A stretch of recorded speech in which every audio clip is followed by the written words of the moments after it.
Javier del Valle, mientras se dan estas explicaciones, tenemos nosotros también en directo en Negocios Televisión a la propia Reserva Federal, en este caso desde San Luis. Javi, quedamos en tus manos, vamos escuchando, seguimos pendientes también del propio Jerome Powell y a tus pies. Efectivamente, José, tenemos en un día como hoy, tan importante también, porque Powell está testificando en esa Cámara de Representantes, tenemos el honor de poder tener a Carlos Garriga, vicepresidente senior y director de investigación del Banco de la Reserva Federal de San Luis. Muy buenas tardes, Carlos, y gracias por su tiempo y por venir a Negocios Televisión. Muy buenas tardes, un placer estar con ustedes. Bueno, Carlos, enfocando la primera pregunta que teníamos desde Negocios Televisión, sobre todo queríamos preguntar por el planteamiento que surge a los inversores y sobre todo a los ciudadanos de cara al futuro sobre el tema de la inflación. Este año, por supuesto, ha sido un año complicado en términos de precios, pero mirando hacia el futuro ya surgen algunas preocupaciones sobre si el objetivo de la Reserva Federal debería estar en el entorno del 3%, en el BCE del 4% incluso. Lagarde hizo a veces unos comentarios donde decía que el mundo va hacia un mundo más multipolar y que a lo mejor eso es inflacionario en el futuro. ¿Cuál es la opinión del Banco de la Reserva Federal de San Luis sobre la situación de la inflación? ¿Es un único ciclo donde ya revierte y se vuelve a encontrar el objetivo o posiblemente en el futuro haya problemas y tenga que haber revisiones también de una inflación un poco más alta? Bueno, nuestro programa monetario se revisa cada 5 años, y en el 2020 se anunció que la próxima revisión sería en el año 25. Entonces, en principio, si hay opciones de cambiar el objetivo inflacionario, son cosas que se discutirán hacia el 2025. En principio, a día de hoy, no hay ningún plan de cambiar el objetivo del 2%. Es una cosa que ha anunciado nuestro presidente en San Luis y también lo ha anunciado Chair Powell numerosas veces. El objetivo nuestro ahora es conseguir que la inflación converja hacia el 2% y, de acuerdo a las últimas predicciones que se presentaron en la reunión del mes de junio, se predice que se converja hacia ese objetivo a principios del 2025. O sea que va a ser un proceso que va a llevar cierto tiempo. Pues muchas gracias, Carlos. Sobre el tema, hablando del tema de la inflación, miraremos en 2025 esas revisiones también que se den desde la Reserva Federal. Y en cuanto a otro tema importante también y de preocupación de cara a los ciudadanos e inversores, es el tema del soft landing o el hard landing, de la recesión o no recesión, y de si la Reserva Federal va a conseguir solucionar este problema inflacionario sin que la economía acabe entrando en una recesión. ¿Qué opinión tiene el Banco de la Reserva Federal de San Luis sobre esto? ¿Ven el soft landing como una posibilidad o creen que vamos a entrar en un periodo, como lo predijo los propios economistas de la Fed, ¿no?, de mild recession, por así decirlo? Bueno, hay diferentes coyunturas prediciendo lo que va a pasar en los próximos 2 años. Lo que sí que es cierto es que si uno mira las recesiones hasta el año 82, vemos que caídas de inflación han coincidido con recesiones y altas subidas de la tasa de desempleo. Pero a partir del 91 todos los ciclos han sido relativamente distintos.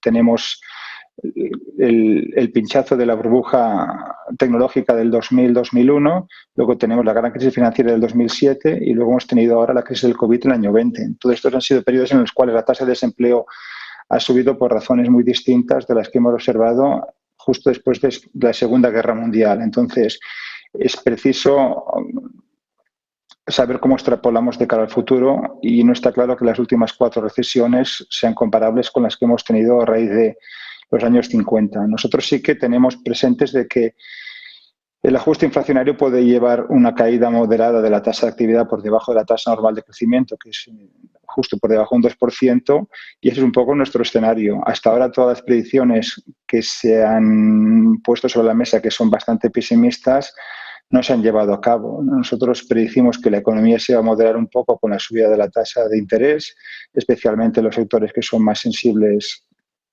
al crédito. Y lo que hemos visto, al menos desde el verano pasado, en los últimos 4 trimestres, es que la economía se ha comportado de una forma sorprendente para todos aquellos críticos que pensaban que la subida en la tasa de tipos de interés iba a causar una recesión. En los últimos 4 trimestres el crecimiento ha sido básicamente en lo que sería la senda de crecimiento de largo plazo cercano al 2%. Incluso la primera parte del año ha habido un crecimiento positivo que se ha ido revisando al alza continuamente. Entonces, nosotros prevemos que la segunda parte igual el crecimiento se modere un poco, pero a lo largo del año pensamos que durante el 2023 el crecimiento va a ser positivo y no vemos una recesión en el corto plazo. Muy interesante, Carlos. Si puede, de hecho, le aprovecho para preguntar, me intento aventurar sobre qué cree que también está haciendo que la economía se mantenga más resiliente de lo habitual, si es que estamos en una economía que a lo mejor puede tolerar tipos de interés más altos de lo que se esperaba o tasas reales más altas de las que se predecía, o si es por puede haber algún decalaje que haya generado sobre el ciclo el efecto de la pandemia. Son cosas, por supuesto, que llaman la atención, ¿no? Y aprovecho también para preguntarle sobre un indicador que de hecho muchas veces mira la Reserva Federal, lo que se comenta sobre todo también en el mercado de capitales, en el mercado de renta fija, que es ese indicador, la inversión de la curva, tanto en el 10 años y 2 años como en el 3 meses y 10 años. Sería la primera vez, si no me equivoco, entre el 3 meses y 10 años que la curva está invertida y no hay una recesión, ¿verdad? Correcto, es decir, hasta ahora el mejor predictor de recesión ha sido la inversión de la curva de tipos. Lo que sí que es cierto es que hay que separar lo que sería una inversión en términos nominales y en términos de tasas reales. Y lo que estamos viendo ahora es una inversión de la tasa, principalmente la nominal. Normalmente, cuando se invierte la curva, históricamente, tanto en el mercado de trabajo como en el crecimiento económico, entre 12 y 18 meses puede haber una desaceleración económica. La última situación en la cual la curva de tipos se invirtió fue justo antes de la crisis de COVID, que ocurrió 12 meses después, y eso genera unas ciertas suspicacias, ¿no? Porque pensar que una inversión de la curva de tipos puede predecir una pandemia es un poquito extremo, ¿no? Es decir, parte de la caída de curva de tipos o de la inversión de la curva de tipos es una situación de crecimiento normal que se espera que acabe convergiendo en los próximos 12 a 16 meses en la senda normal de crecimiento, y eso normalmente se lleva a cabo con una desaceleración económica. Pero nosotros pensamos que en la medida que la inflación se normalice, tendremos lo que hemos estado hablando anteriormente, el soft landing. ¿Qué es lo que hace que la economía estadounidense sea tan fuerte? Pues hay diferentes factores que no son puramente cíclicos. Por un lado tenemos la transición del mercado laboral de la generación del baby boom, que entró en el mercado a final de los 70, a principios de los 80. Esto viene después de una pandemia en la cual la riqueza acumulada de la economía es muy alta. Estamos hablando casi de 2 veces lo que sería el PIB de un año. Y al mismo tiempo lo que ha ocurrido es que durante la pandemia ha habido un boom importante, sobre todo en el sector inmobiliario, ha permitido a un montón de gente refinanciar a tasas muy bajas de tipo fijo, y ahora estos individuos encuentran que la inflación lo que está haciendo es que el valor real de los pagos de todo el crédito a tipo fijo vaya perdiendo valor real, de forma que tenemos un crédito que en términos reales está cayendo, unos salarios relativamente altos que están creciendo quizá un poco por debajo de la inflación, pero que están manteniendo el poder adquisitivo, y un mercado laboral en el cual la tasa de desempleo está entre el 3,5 y el 3,8%. Entonces, esto hace que la economía por todos los lados sea anormalmente robusta. Estos puntos se lo agradezco, Carlos. Y por último, y ya para concluir, durante este año hemos seguido aquí desde Negocios Televisión varias conferencias y presentaciones que ha dado James Bullard también, y dice que, habla varias veces, de hecho este año ha estado resaltando las expectativas de inflación, el control de la Reserva Federal sobre esas expectativas de inflación y lo importante que es que estén ancladas.